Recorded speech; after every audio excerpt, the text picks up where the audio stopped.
Hello friends, आपका स्वागत है अर्थ एंड डाउन चैनल में। आज हम व्याकरण में पद समूह पदबंध पढ़ेंगे, जो कि बीपीएससी, एमपी पर एक या टेट, पीजीटी सभी परीक्षाओं में पदबंध से क्वेश्चन बनते हैं। तो हम देखते हैं पद समूह पदबंध। जब दो या अधिक पद मिलकर एक ही शाब्दिक इकाई, संज्ञा, सर्वनाम, विशेषण, क्रिया, अव्यय का काम करते हैं तो ऐसे पद समूह को पदबंध कहते हैं। कि जब दो या अधिक पद मिलकर एक ही शाब्दिक इकाई, संज्ञा, सर्वनाम, विशेषण, क्रिया, अव्यय का काम करते हैं तो ऐसे पद समूह को पदबंध कहते हैं। पद के लिए दो शर्तों का होना आवश्यक है। पहली यह कि पद अकेला न होकर एकाधिक हो, और दूसरी पदों का समूह वाक्य में एक भाषिक इकाई का कार्य करता हो, यानी हर एक पद उस इकाई को ही पुष्ट करता है। हिंदी व्याकरण में इसके विभिन्न नाम दिए गए हैं, यथा पदान्वय, पद निर्देश, पद निर्णय, पद विन्यास, पदच्छेद इत्यादि। ये सभी पद परिचय के पर्यायवाची शब्द हैं। पद परिचय में वाक्यों में प्रयुक्त सार्थक शब्दों अथवा पदों की व्याकरण सम्मत विशेषताएं बताई जाती है। दूसरे शब्दों में इसे हम यूँ कह सकते हैं कि वाक्य के प्रत्येक पद को अलग अलग कर उसका स्वरूप और उसके पद से संबंध बताना पद परिचय कहलाता है। वाक्य के प्रत्येक पद को अलग अलग कर उसका स्वरूप और दूसरे पद से संबंध बताना पद परिचय कहलाता है। यहाँ एक तरह से सारे व्याकरण का स्वरूप रख देना पड़ता है। इससे छात्रों के समस्त व्याकरणिक ज्ञान की परीक्षा हो जाती है। प्रमुख पदों के अन्वय का सामान्य परिचय इस प्रकार है। संज्ञा का पद परिचय। संज्ञा पदों का अन्वय करते समय उसका भेद, लिंग, वचन, कारक और अन्य पदों का परिचय देते हुए अन्य पदों को उसका संबंध दिखाना चाहिए। उदाहरण स्वरूप, राम कहता है कि मैं मोहन की पुस्तकें पढ़ सकता हूँ, तो इसमें राम, मोहन और पुस्तकें 3 संज्ञा पद हैं। इनका पदान्वय इस प्रकार होगा। राम जो है संज्ञा, व्यक्तिवाचक, पुल्लिंग, एकवचन, कर्ता कारक कहता है कि क्रिया का कर्ता। मोहन व्यक्तिवाचक, पुल्लिंग, एकवचन, संबंध कारक, इसका संबंध पुस्तकें से है। और पुस्तकें संज्ञा, जातिवाचक, स्त्रीलिंग, बहुवचन, कर्म कारक, पढ़ सकता है, क्रिया व कर्म है। तो दोस्तों, ये देखते हैं ये संज्ञा का हुआ। और अब सर्वनाम पदबंध। और जैसा कि मालूम है, संज्ञा किसी नाम या जाति भाववाचक को संज्ञा बोलते हैं।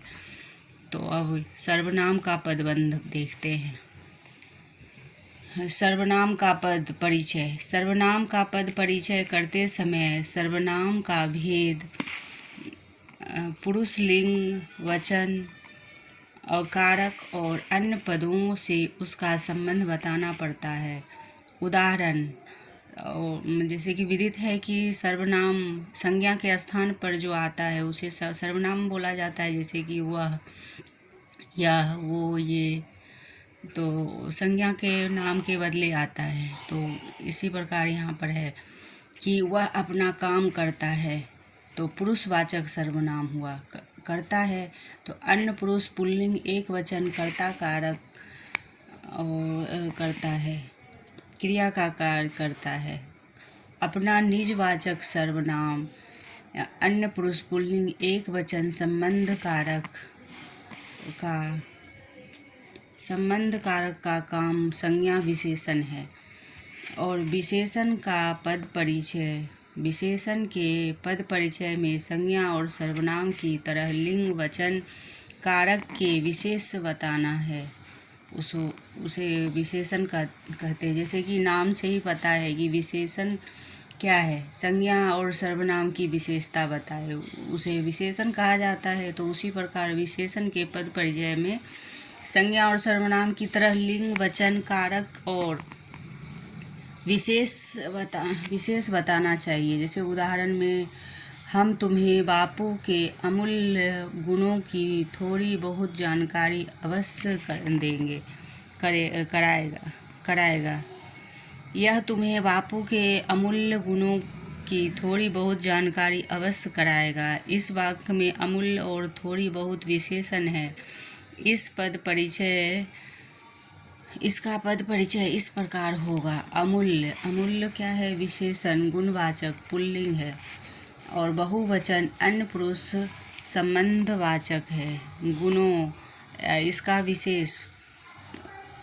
विशेष है। थोड़ी बहुत विशेषण, अनिश्चय संख्यावाचक, स्त्रीलिंग, कर्मवाचक, जानकारी इसका विशेष है। क्रियापद का परिचय, क्रिया के पद परिचय में क्रिया का प्रकार, वाच्य, पुरुष, लिंग, वचन, काल और वह शब्द जिससे क्रिया का संबंध है, इतनी बातें बतानी चाहिए। उदाहरण में मैं जाता हूँ, इसमें जाता हूँ क्रिया इसका पदान्वय होगा। जाता हूँ अकर्मक क्रिया, कर्तृवाच्य, सामान्य, वर्तमान, उत्तम पुरुष, लिंग एक वचन में इसका कर्ता है। अव्यय का पद परिचय, इसमें अव्यय का भेद और उससे संबंध रखने वाला पद, इतनी बातें लिखना चाहिए। उदाहरण यह भी आया है कि इसमें सभी अव्यय इसका पदान्वय होगा। अभी कालवाचक अव्यय आना क्रिया का काल समूह सूचित करता है, अतः क्रिया विशेषण है। आहा, आप आ गए, हर्षबोधक अव्यय है। अब ये क्रिया विशेषण का पद परिचय देखते हैं। इसके अंतर्गत क्रिया विशेषण का विशेषण एक प्रकार और जिस क्रिया की यह विशेषता प्रकट करे उस पद का उल्लेख होना चाहिए। क्रिया विशेषण का पद परिचय में इसके अंतर्गत क्रिया विशेषण का प्रकार और जिस क्रिया की यह विशेषता प्रकट करे उस पद का उल्लेख करना चाहिए। उदाहरण, बालक अपने क्लास में शांतिपूर्वक बैठता है। तो शांतिपूर्वक रीतिवाचक क्रिया विशेषण है, बैठता है। जब क्रिया की विशेषता बताता है तो पद परिचय के कुछ अन्य उदाहरण हैं। जैसे कि अच्छा, लड़का कक्षा में शांतिपूर्ण बैठता है। गुणवाचक विशेषण पुल्लिंग एक वचन का इसका विशेष लड़का है। लड़का जातिवाचक संज्ञा पुल्लिंग एक वचन अन्य पुरुष कर्ता कारक बैठता है। क्रिया का कर्ता बैठता है, क्रिया का कर्ता है। कक्षा में जातिवाचक संज्ञा स्त्रीलिंग एक वचन अधिकरण कारक है। शांतिपूर्वक रीतिवाचक क्रिया विशेषण बैठता है, क्रिया विशेषण बैठता है। अकर्मक क्रिया कर्तृवाच्य, सामान्य, वर्तमान और पुल्लिंग एक वचन अन्य पुरुष इसका कर्ता लड़का है। उदाहरण, मोहन अपने भाई सोहन को छड़ी से मारता है। तो मोहन व्यक्तिवाचक संज्ञा अन्य पुरुष पुल्लिंग एक वचन कर्ता कारक इसकी क्रिया है, मारता है। अपने निजवाचक सर्वनाम और पुल्लिंग एक वचन संबंध कारक भाई के संबंध रखता है। सार्वनामिक विशेषण इसका विशेष भाई है। भाई जातिवाचक संज्ञा पुल्लिंग एक वचन कर्म कारक सोहन कर्म का विशेषण मारता है, क्रिया कर्म है। सोहन को व्यक्तिवाचक संज्ञा पुल्लिंग एक वचन कर्म कारक भाई के अर्थ को प्रकट करता है, अतः समानाधिकरण संज्ञा छड़ी से जातिवाचक संज्ञा स्त्रीलिंग एक वचन करण कारक है। मारता है सकर्मक क्रिया, इसका कर्म भाई सोहन।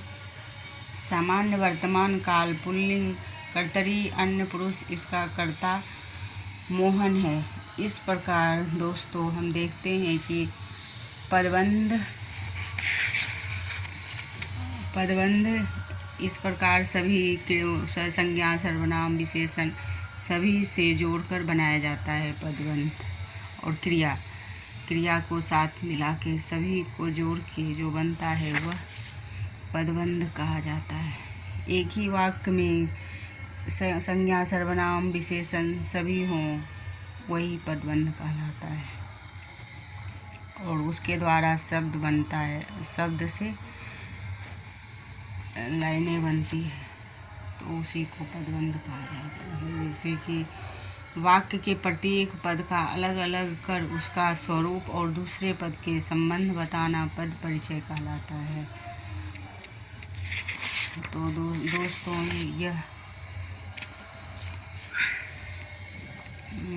यह बीपीएससी के 10th और 12th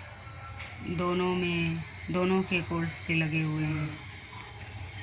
तो दोस्तों यदि यह पद परिचय अच्छा लगे तो ऐसी वीडियो के लिए सब्सक्राइब कीजिए। धन्यवाद।